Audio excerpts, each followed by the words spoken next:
To enable and use object identifier feature of the Bixby Vision in Samsung Galaxy S23 Ultra, swipe down the top of the screen and then tap setting icon. Scroll down the screen to find accessibility. Tap accessibility and then tap spoken assistant. Tap Bixby Vision for accessibility. When this menu is still up, tap the on off switch to turn it on. And then tap the gray on off switch next to object identifier to enable this option. When the switch turns blue, it means that this option is on. Now open Bixby Vision.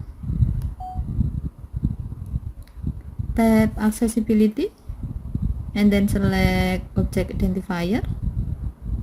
Now point your camera to an object. Curtains.